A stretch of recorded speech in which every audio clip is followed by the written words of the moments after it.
Hello everyone, आपके अपने YouTube channel राजभाषा हिंदी मंत्रा पर आप सभी का बहुत बहुत स्वागत है। आशा करती हूँ बहुत ही अच्छे होंगे, बहुत अच्छे से अपनी पढ़ाई कर रहे होंगे।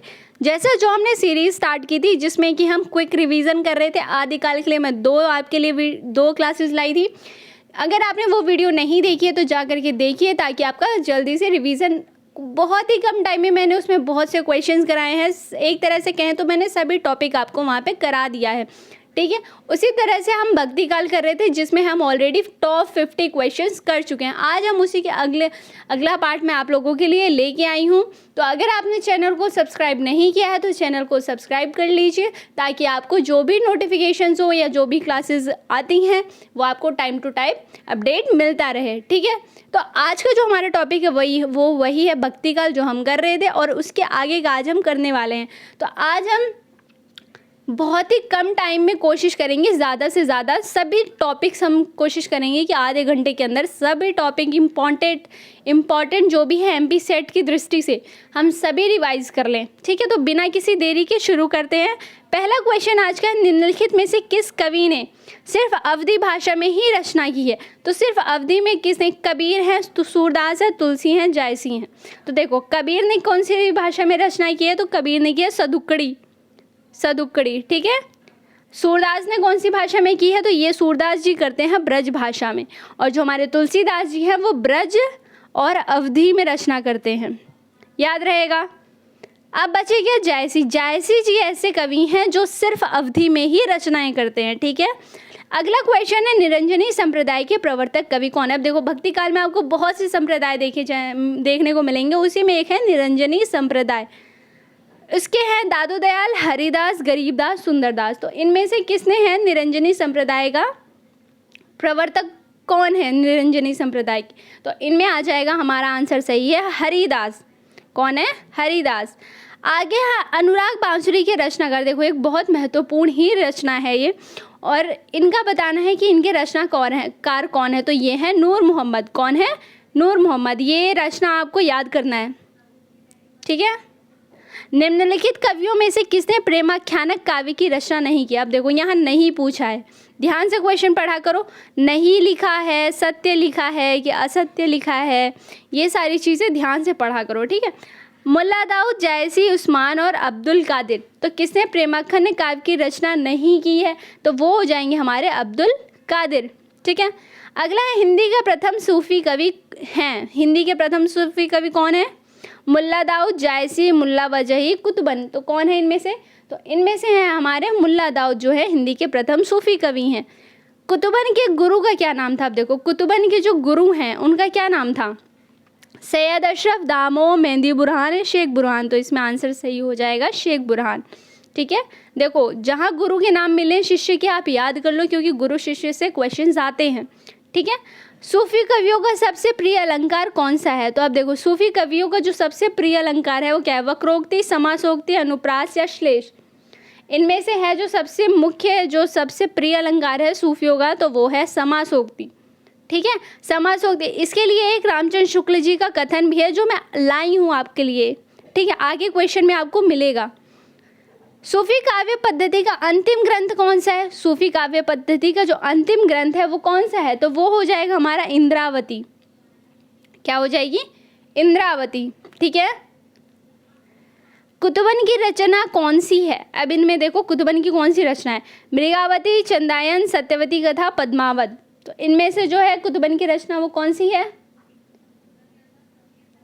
मृगावती। कुतुबन की मृगावती, मधुमालती, मंजन, पद्मावत, जायसी, सत्यवती कथा, ईश्वरदास, चंदायन, मुल्ला दाऊद, ठीक है, याद रखना।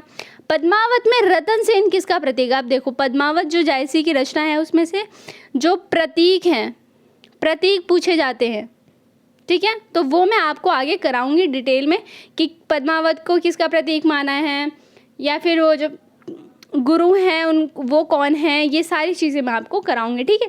मन, बुद्धि, अहंकार और हृदय। मन, बुद्धि, अहंकार और हृदय। पद्मावत में रतन सेन को किसका प्रतीक माना है? तो इसका आंसर सही हो जाएगा हमारा मन का, ठीक है। सूफी मुक्त काव्य का प्रथम रचयिता इनमें से कौन सा कवि था? सूफी मुक्त काव्य का जो प्रथम रचयिता है इनमें से कौन है? मुल्ला दाऊद, अमीर खुसरो, शेख फरीद या कुतुबन? तो इसमें हो जाएंगे हमारे अमीर खुसरो। ठीक है। पद्मावती को समासोक्ति किसने कहा? देखो पद्मावती को समासोक्ति, समासोक्ति सूफियों का प्रमुख वो था, अलंकार था। ठीक है। अब इसी में क्या है, समासोक्ति क्या है, उसको पद्मावती को, देखो समासोक्ति पद्मावती को किसने कहा है? तो वो कहा है रामचंद्र शुक्ल जी ने।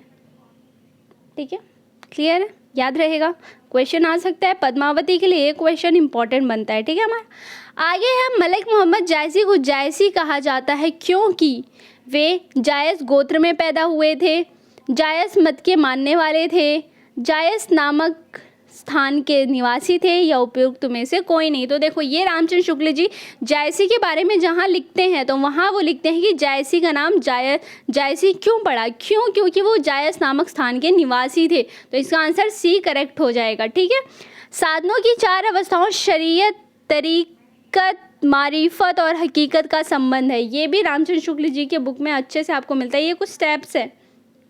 आत्मा के परमात्मा के निकट जाने, परमात्मा को प्राप्त करने के लिए जो स्टेप्स या सीढ़ियाँ बताई गई हैं, ये सूफी साधना से संबंधित है। किससे है? सूफी साधना से संबंधित है। ठीक है। प्रेमाख्यानक काव्य परंपरा की प्रमुख रचनाओं का सही क्रम क्या है? अब देखो प्रेमाख्यानक काव्य परंपरा की रचनाओं का सही क्रम क्या है? सबसे पहले क्या है? चंदायन, मृगावती, पद्मावत, मधुमालती। मधुमालती, मृगावती, चंदायन, पद्मावत, पद्मावत, चंदायन, मृगावती, मधुमालती, या मृगावती, पद्मावत, मधुमालती, चंदायन। तो इसका जो सही आंसर हो जाएगा वो क्या हो जाएगा? ए। सबसे पहले आई है हमारी चंदायन, जो किसकी है? मुल्ला दाऊद की। मृगावती किसकी है? कुतुबन की। पद्मावत जायसी, मधुमालती मंझन। ठीक है, याद रहेगा। अगला है, आचार्य रामचंद्र शुक्ल ने प्रेमाख्यानक काव्य परंपरा का प्रथम कवि किसे माना? देखो आचार्य शुक्ल ने प्रेमाख्यानक काव्य परंपरा का जो सर्वप्रथम कवि किसे माना है? तो इसका आंसर सही क्या हो जाएगा? मुल्ला दाऊद को। ठीक है। तो आज के लिए हमारे इतने ही क्वेश्चंस थे। अब हम करेंगे पूरे टॉपिक कॉन्सेप्ट को पढ़ेंगे। अब जो हमारा सबसे महत्वपूर्ण क्वेश्चन आता है वो आता है भक्ति आंदोलन के उदय के कारण क्या थे? कई विद्वान अलग अलग मानते हैं, जैसे कि जॉर्ज ग्रियर्सन, वेबर, बर्नले क्या मानते हैं? ईसाई का प्रभाव मानते हैं। जॉर्ज, मैं पहला अक्षर बस लिखूंगी, आप समझ जाना। ईसाई प्रभाव मानते हैं कौन? George Grierson. ठीक है। और वहीं पे जो हमारे ताराचंद्र हैं, ताराचंद्र, वो क्या मानते हैं? अरबी देन। वो क्या कहते हैं? भक्ति आंदोलन अरबी देन है। भक्ति आंदोलन किस तरह से उपजी है, उसके लिए जो उनके उदय की उदय के कारण क्या थे वो मैं बता रही हूँ आपको। ठीक है। तो ये क्वेश्चन में आ सकता है, हमारे एग्जाम की दृष्टि से इम्पॉर्टेंट है कि पूछा जा सकता है कि ईसाई प्रभाव किसने माना है, तो आप वहाँ लगाएंगे जॉर्ज ग्रियर्सन। अरबी देन कौन मानता है? तो वो मानते हैं ताराचंद्र। ठीक है। और वहीं पे आबिद हुसैन कहते हैं मुस्लिम संस्कृति के संपर्क का परिणाम है। ये क्या कहते हैं? मुस्लिम संस्कृति के संपर्क का परिणाम है। ये इतने इंपॉर्टेंट नहीं है, जो सबसे इंपॉर्टेंट हो जाते हैं हमारे जॉर्ज ग्रियर्सन, ताराचंद्र कह लो, रामचंद्र शुक्ल जी। रामचंद्र शुक्ल जी का क्या कहना है? मुस्लिम आक्रमण से पराजय के कारण हताश जाति तथा सांस्कृतिक संकट, इसके उदय का कारण क्या मानते हैं भक्ति काल के? मुस्लिम आक्रमण से पराजय के कारण हताश जाति तथा सांस्कृतिक संकट। और वहीं हजारी प्रसाद द्विवेदी जी, हजारी प्रसाद द्विवेदी जी क्या इनकी बात का खंडन करते हैं। वो क्या कहते हैं? भारतीय चिंता का स्वाभाविक विकास है। ये क्या है? ये स्वाभाविक विकास है। हमारी जो भक्ति आई उपजी है वो स्वाभाविक विकास है। अगर इस्लामी आक्रमण की देन, तो अगर इस्लामी आक्रमण, वो कहते हैं कि अगर इस्लामी आक्रमण की देन है हमारी भक्ति, तो उद्भव उत्तर भारत में होना चाहिए था। ठीक है। किंतु आरंभ कहाँ हुआ है? दक्षिण भारत में हुआ है। हजारी प्रसाद द्विवेदी क्या तर्क देते हैं कि अगर ये जो हमारा भक्ति आंदोलन उपजा है, अगर ये क्या है इस्लामी आक्रमण की वजह से हुआ है, तो सबसे पहले इसकी हमें कहाँ दिखना चाहिए था? ये हमारे उत्तर भारत में दिखना चाहिए था। पर ये दिखा कहाँ हमें? दक्षिण भारत में इसका आरंभ हुआ है। तो ये कैसे हमारा मतलब कि इस्लामी आक्रमण हो सकता है? ये हजारी प्रसाद द्विवेदी जी का मत है, याद रहेगा। कहते हैं साथ ही भक्ति काव्य में हताशा या निराशा का भाव नहीं, बल्कि उत्साह और जिजीविषा का काव्य है। कौन कहता है ये? हजारी प्रसाद द्विवेदी जी। जहाँ भी मुस्लिम आक्रमण का दिखा दिया जाए, बताया जाए, जो लाइन आए तो वहाँ मानना है रामचंद्र शुक्ल जी, और जो उसका विरोध करते हैं हजारी प्रसाद द्विवेदी जी। क्या कहते हैं? अगर मुस्लिमी आक्रमण की वजह से हुआ था, इस्लामी आक्रमण की वजह से सॉरी, तो क्या होगा? सबसे पहले उत्तर में दिखनी चाहिए हमारी भक्ति, पर दिखी कहाँ? दक्षिण में। तो ऐसे कैसे हो गया? तो ये किसका कथन है? ये कहते हैं हजारी प्रसाद द्विवेदी जी। ठीक है, इतना याद रहेगा। इतना साफ नहीं लिखा है इसलिए मैं इसको क्लियर कर देती हूँ, और मैंने आपको अच्छे से समझाया है तो आप वहाँ से भी लिख सकते हैं। ठीक है, जॉर्ज ग्रियर्सन का क्या था? ईसाई प्रभाव मानते हैं। ठीक है, ताराचंद्र क्या मानते हैं? अरबी देन। और इसके बाद इम्पोर्टेंट होते हैं रामचंद्र शुक्ल जी। क्या कहते हैं? ये इस्लामी आक्रमण मानते हैं ये। और वहीं हजारी प्रसाद द्विवेदी जी क्या कहते हैं? HPD यानी हजारी प्रसाद द्विवेदी जी क्या कहते हैं? वो क्या कहते हैं कि ये भारतीय चिन्ह का स्वाभाविक विकास किसने माना है? तो वो मानते हैं हमारे हजारी प्रसाद द्विवेदी जी। ठीक है, इतना क्लियर हो गया है। अब हम किसकी तरफ बढ़ते हैं? तो अब हम देखते हैं हमारे जो संप्रदाय थे। ठीक है, उसको आपको क्या करना है? याद रखना है। ठीक है, प्रमुख वैष्णव संप्रदाय, जो संप्रदाय हुए हैं, देखो सबसे पहले जो संप्रदाय आता है हमारा, एक है वैष्णव संप्रदाय में है श्री संप्रदाय। क्या है? श्री। और इनके प्रवर्तक, यहाँ प्रवर्तक लिखूंगी, रंगनाथ मुनि जी। श्री संप्रदाय के प्रवर्तक कौन है? रंगनाथ। याद कर लो, रंगनाथ मुनि। ठीक है, और इनका जो दर्शन है वो क्या है? श्री। देखो हम किसी श्री से हम याद कर लेते हैं विशिष्ट। श्री क्या है? श्री क्या है? हम कोई भी अच्छा काम कर या किसी के भी नाम के आगे श्री लगाते हैं ना, कौन? वो विशिष्ट होते हैं, विशेष होते हैं, इसलिए तो इसका हो जाएगा दर्शन विशिष्टाद्वैतवाद। ठीक है, इतना याद रहेगा। अगला जो है हमारा वो क्या हो जाएगा? ब्रह्म संप्रदाय। क्या हो जाएगा? ब्रह्म। और इसके जो प्रवर्तक है वो मध्वाचार्य हैं। मध्वाचार्य कौन है? मध्वाचार्य। मैं दूसरा कलर ले लूँ शायद दिखे, क्योंकि रेड थोड़ा ब्लैक पे दिक्कत कर रहा है ना। येलो लेके देखते हैं।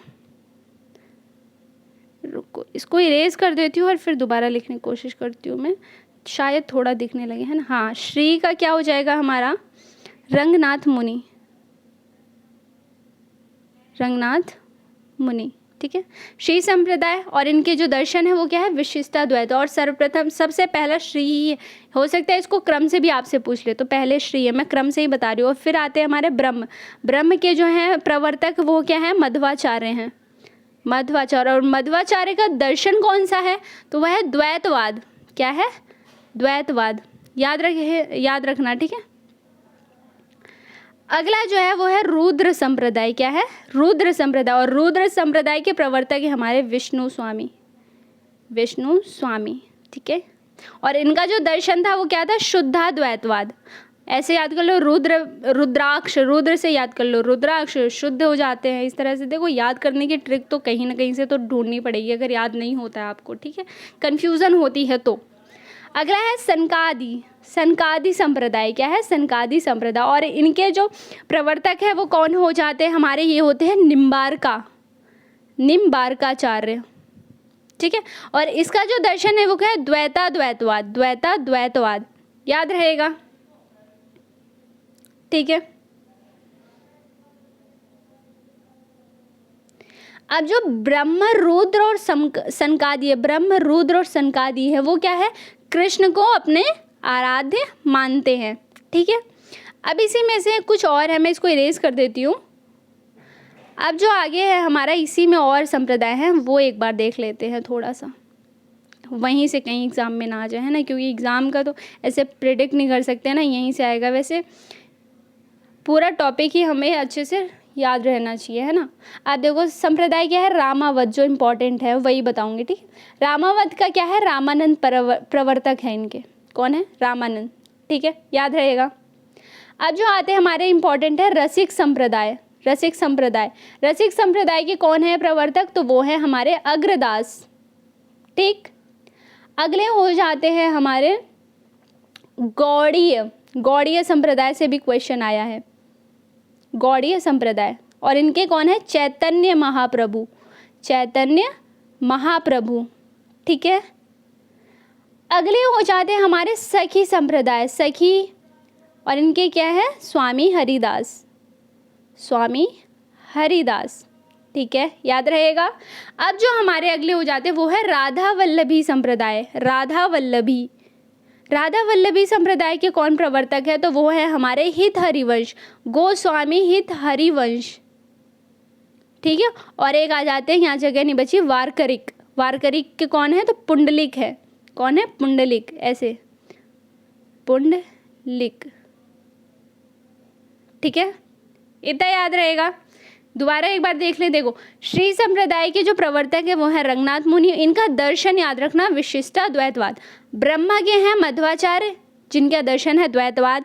रुद्र के हैं विष्णु स्वामी, जिनका दर्शन है शुद्धाद्वैतवाद। सनकादि के हैं प्रवर्तक निम्बार्काचार्य, जिनका दर्शन है द्वैताद्वैतवाद। ठीक है, अब जो हमारे इंपॉर्टेंट है वो है रामावत, जिनके प्रवर्तक कौन है? रामानंद।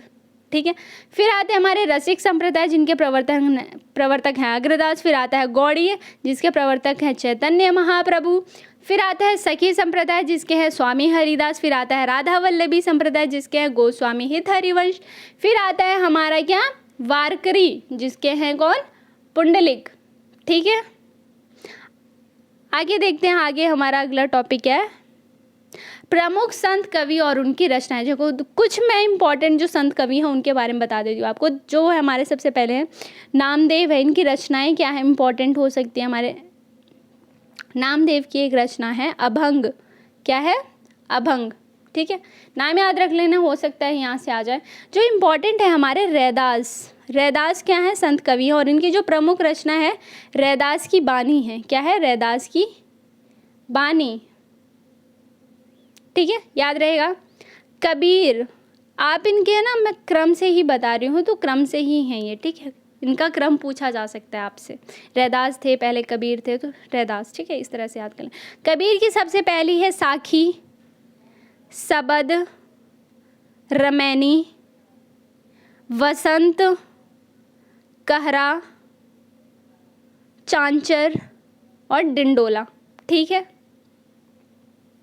इतना याद रहेगा।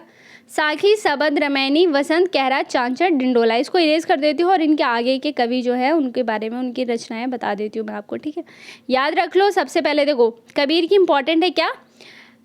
2-3 बार बोलो तो याद हो जाएगा। साखी, सबद, रमैनी, वसंत, कहरा, चांचर, हिंडोला। साखी, सबद, रमैनी, वसंत, कहरा, चांचर, हिंडोला। ठीक है, याद रहेगा। अब आते हैं हमारे धर्मदास। कौन है? धर्मदास। धर्मदास का है अमर सुख निधान, अमर सुख निधान। ठीक है, निधान। अब जो सबसे इम्पॉर्टेंट आते हैं हमारे गुरु नानक। यहाँ से भी क्वेश्चन आता है। इनकी जो प्रमुख रचनाएं हैं क्या है? जपूजी है, नसीहतनामा, नसीहतनामा, अस्सा दीवार, रहीराज, सोइला। सिर्फ जपूजी, नसीहतनामा, गुरु नानक की याद कर लो। कौन कौन सी? जपूजी, नसीहतनामा। ठीक है, और वहीं दादू दयाल से देखो मैंने क्वेश्चन भी कराए हैं, वहाँ से ये क्वेश्चन मैंने पूछा है कि हरडे वाणी, हरडे वाणी किसकी रचना है? हरडे वाणी किसकी है? दादू दयाल। दादू दयाल की जो इम्पोर्टेंट रचनाएं हैं वो देख लो। दादू दयाल की कौन सी हैं? तो आ जाता है हरडे वाणी और हरडे वाणी और अंगवधू। क्या? अंगवधू। ठीक है, याद रहेगा। और ये जो शिष्य कौन है? वो रज्जब और सुंदरदास है। ठीक है, ये चीज़ याद रख। और सुंदरदास की जो रचना है वो क्या है? तो सुंदरदास की है हमारी ज्ञान समुद्र और सुंदर विलास। सुंदरदास की क्या है?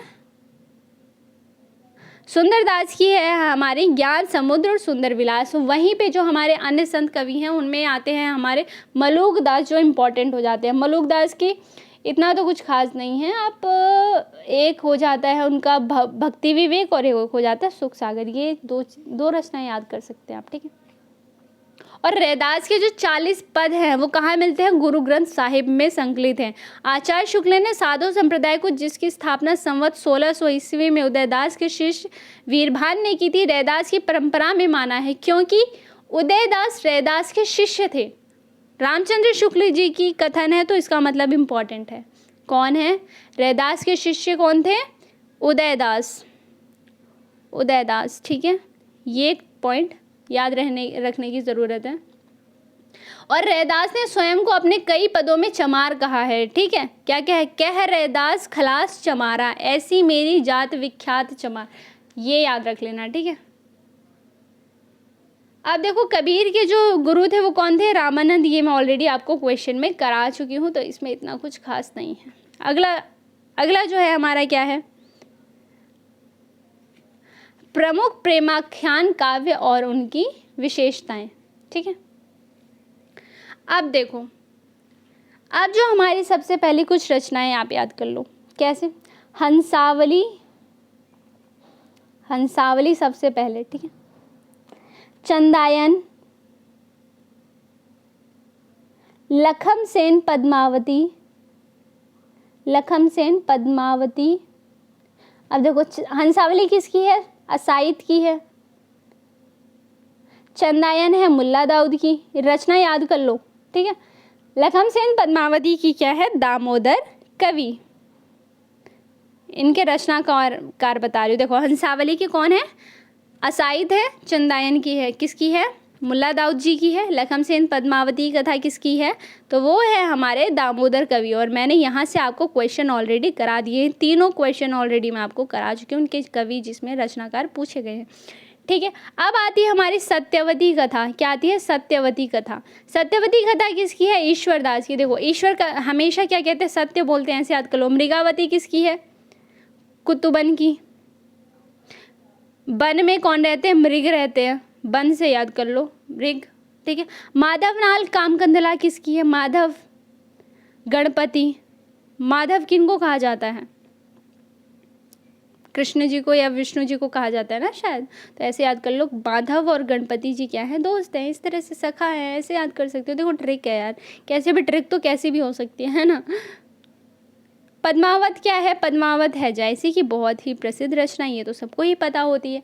मधुमालती होती है हमारी मंझन की, क्या होती है, मंझन की, है ना। आगे हैं हमारी जो प्रमुख रचनाएं हैं, एक मिनट मैं इसको थोड़ा इरेज कर दूँ ना, तो उसके बाद फिर करते हैं। हाँ देखो अब हमारी आ जाती है हम क्या, रूप मंजरी। रूप मंजरी नंददास की, रूप मंजरी नंद, नंद का रूप, ठीक है, इस तरह याद कर लो। माधवलाल कामकंदला एक आलम की भी है, माधवानल कामकंदला चौपाई किसकी है, आलम की है। और छिताई वार्ता इंपॉर्टेंट है, जो नारायण दास की है। छिताई वार्ता किसकी है, नारायण दास की है। और वहीं पे चित्रावली किसकी है, उस्मान की। रस रतन है पुकर की। ज्ञानदीप है शेख नबी की, शेख नबी, ठीक है। और हंस जवाहिर भी इंपॉर्टेंट रचना है, जो है कासिम शाह, किसकी है, कासिम शाह, ठीक है, याद रहेगा। अगला इंद्रावती, जो कि नूर मोहम्मद की है। अनुराग बासरी क्या है, नूर मोहम्मद की ही है, ओके। अब अगला आ जाते हैं, अगले पे देखते हैं क्या है। अगला है हमारा जायसी की रचनाएं। हाँ जायसी की रचनाएं हम देख लेते हैं। उससे पहले जायसी नहीं, रुको रुको रुको रुको, तुलसी की देख लेते हैं। इसको हटाओ यहाँ से, जायसी नहीं तुलसी, ठीक है, ये गलती से जायसी लिख दिया है। तुलसी की रचनाएं मैं आपको थोड़ा ट्रिक से याद कराने वाली थी, ठीक है। तुलसी की रचनाएं देखते हैं। देखो सबसे पहले क्या आ जाती है हमारी, वैराग्य संदीपनी। सबसे पहले आएगी वैराग्य, किसकी है ये, तुलसीदास जी की है, ठीक है। और इसी को क्या कहा है तुलसी जी ने, अखिल ज्ञान का सागर कहा है। किसको, वैराग्य संदीपनी को अखिल ज्ञान का सागर। इंपॉर्टेंट क्वेश्चन है। वैराग्य के बाद आता है रामाज्ञा प्रश्न, फिर आता है रामलला नहछू, फिर आता है जानकी मंगल, फिर आता है हमारा रामचरितमानस, फिर आता है हमारा पार्वती मंगल, फिर आता है कृष्ण गीतावली, फिर आता है गीतावली, फिर आता है विनय पत्रिका, फिर आता है दोहावली, फिर आता है बरवै रामायण आता है, बरवै रामायण, फिर आता है कवितावली, हनुमान बाहु। अब देखो यहाँ थोड़ा लिखने में प्रॉब्लम हो रही है, बट मैं बोल रही हूँ ना, तो आप कॉपी में ना नोट करते जाइए, ठीक है। अगर आपके पास कोई भी बुक नहीं है जिसमें आपको तुलसीदास की रचनाएं मिल जाएं तो आप क्या करो, नोट करते चलो। जो मैंने बताया एकदम क्रम से बताया। तो देखो हम याद कैसे कर सकते हैं। सबसे पहले तुलसीदास जी वैराग्य, क्या होते हैं, वैराग्य होते हैं, ठीक है, क्या होते हैं, वैराग्य होते हैं। रामाज्ञा से क्या करते हैं, प्रश्न करते हैं। रामलला, वो कहते हैं क्या, रामलला नेचू के पास जाओ। रामलला क्या कहते हैं, रामलला जो है वो कहते हैं जानकी मंगल के पास जाओ, जानकी मंगल, ठीक है, क्या कहते हैं, जानकी मंगल लिखो, फिर रामचरित मानस लिखो। अब जानकी मंगल और रामचरित मानस लिख लिया तो पार्वती मंगल लिख लो, ठीक है। ये कौन कहते हैं, रामाज्ञा प्रश्न। देखो दोबारा से याद करने की कोशिश करो।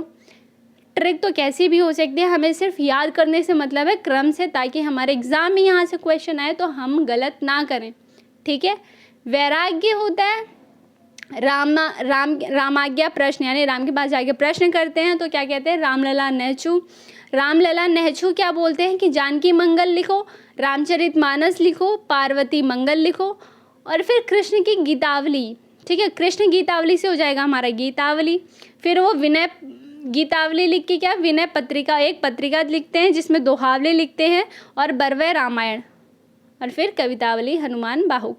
इस तरह से आप याद कर सकते हो। इतना कुछ 2-4 बार आप क्या करोगे, इसको पढ़ोगे ना जल्द, तो क्या हो जाएगा कि याद हो जाएगा, अपने आप ही इजी हो जाएगा, ठीक है।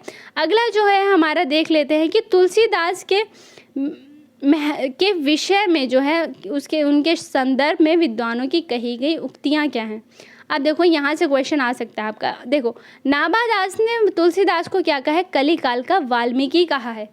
क्या है, कलिकाल का वाल्मीकि किसने कहा है तुलसीदास जी को, तो वो कहा है नाभादास जी ने। और वहीं पे जो हमारे स्मिथ है वो क्या कहते हैं, मुगल काल का सबसे महान विद्वान है तुलसीदास जी। क्या कहा है, मुगल काल का सबसे महान व्यक्ति किसने कहा है, तो वो कहते हैं स्मिथ। और वहीं ग्रेयर्सन कहते हैं बुद्ध देव के बाद सबसे बड़ा लोक नायक हुए तुलसीदास जी, ठीक है, याद रहेगा, नाभादास, स्मिथ, ग्रेयर्सन। अब देखो आगे क्या है, इनकी वाणी की पहुंच मनुष्य के सारे भावों व्यवहारों तक है। एक और तो वह व्यक्ति साधना के मार्ग में विरागपूर्ण शुद्ध भगवत भजन का उपदेश करते हैं, दूसरी ओर लोक पक्ष में आकर पारिवारिक और सामाजिक कर्तव्यों का सौंदर्य दिखाकर मुग्ध करते हैं। तो ये किसका है, तो ये कहते हैं रामचंद्र शुक्ल जी ने, ठीक है, किसका है ये, रामचंद्र शुक्ल जी का। आगे रामचंद्र शुक्ल जी ही कहते हैं यह एक कवि ही हिंदी को प्रौढ़ साहित्यिक भाषा सिद्ध करने के लिए काफ़ी है। हिंदी की जो प्रौढ़ साहित्यिक भाषा साहित्य करने के लिए कौन काफ़ी है, तुलसीदास जी। और ये किसने कहा है, तो रामचंद्र शुक्ल ने जी। बहुत इंपॉर्टेंट कथन है, बहुत इंपॉर्टेंट क्वेश्चन है, कोटेशन है, प्लीज़ इसे अच्छे से याद रखो, ठीक है। तुलसीदास जी उत्तरी भारत की समग्र जनता के हृदय मंदिर में पूर्ण प्रेम प्रतिष्ठा के साथ विराज रहे हैं। ये रामचंद्र शुक्ल जी का, ये कथन भी रामचंद्र शुक्ल जी का ही है। आगे है भारतवर्ष का लोक नायक वही हो सकता है जो समन्वय, एक मिनट,